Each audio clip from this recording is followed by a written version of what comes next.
আসসালামু আলাইকুম। আজকে আমাদের গাছের কিছু পরিমাণ পেঁপে বিক্রি করব, তাই সকাল সকাল পেঁপেগুলো গাছ থেকে ছিঁড়ে রেখে আসা হয়েছে। তো পেঁপেগুলো ছিঁড়ে রাখার পর থেকেই কিন্তু বৃষ্টি শুরু। তো বৃষ্টির শেষে আমরা পেঁপেগুলো বাজারে নেওয়ার উদ্দেশ্যে গাড়ির অপেক্ষা করতেছিলাম। তো গাড়ি চলে আসার পর আমরা আমাদের ক্ষেতের উদ্দেশ্যে রওনা হয়েছি। তো আমরা আমাদের ক্ষেতের কাছাকাছি প্রায় এসে গেছি। এই স্কুলের পাশে আমাদের পেঁপে জমি। তো আমাদের পেঁপেগুলো যেহেতু আগে থেকেই বস্তা ভরা ছিল, তো আমরা নিজেরাই পেঁপেগুলো আমাদের গাড়িতে তুলবো। তো এদিকে আকাশের অবস্থা কিন্তু আবার খারাপ, বৃষ্টি যে কোনো সময় আসতে পারে। তো আমরা আমাদের পেঁপে খেতে আসলাম, বস্তাগুলো কিন্তু আগে থেকেই ভরা ছিল, সেহেতু আমরা তাড়াতাড়ি করে গাড়িতে লোড দিতেছি। আর গাড়িতে আমরা পেঁপেগুলো খুব সুন্দরভাবে সাজাইতেছিলাম, যাতে গাড়িতে ঝাঁকিতে পেঁপেগুলো পড়ে না যায়। তো আমাদের সাজানো কিছু ভুল ছিল, তো আমরা আবার নতুন করে নামিয়ে আবার পেঁপেগুলো সাজাইতেছি।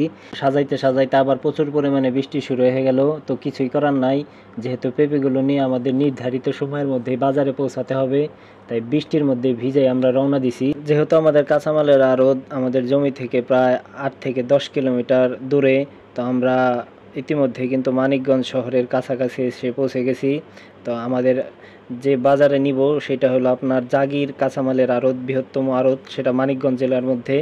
তো আমরা সেই আড়তে নেওয়ার জন্য উদ্দেশ্যে রওনা দিছি। তো জানি না আজকে এই বৃষ্টির মধ্যে আমরা পেঁপের বাজার কীরকম পাবো। তো আমাদের মানিকগঞ্জে বর্তমানে পেঁপের পাইকারি বাজার কিন্তু 15 টাকা চলতেছে। তো আমরা বলতে বলতে এই মানিকগঞ্জ বাস স্ট্যান্ডে এসে পৌঁছালাম।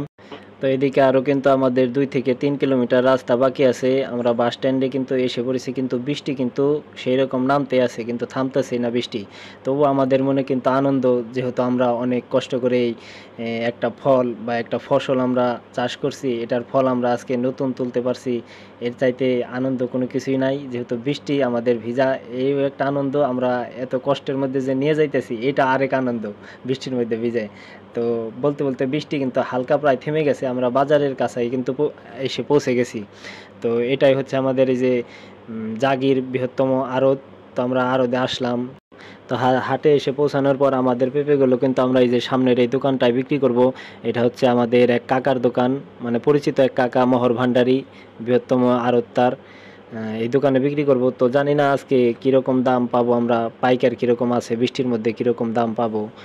তবু আমরা আমাদের পাইকারগুলো এসে আমাদের পেঁপেগুলো দেখতেছিল।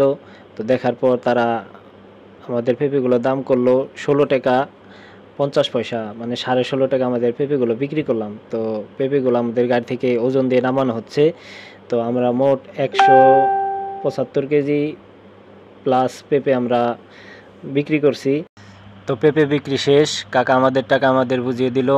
সবশেষে আলহামদুলিল্লাহ। আপনারা সবাই ভালো থাকবেন। আল্লাহ হাফেজ।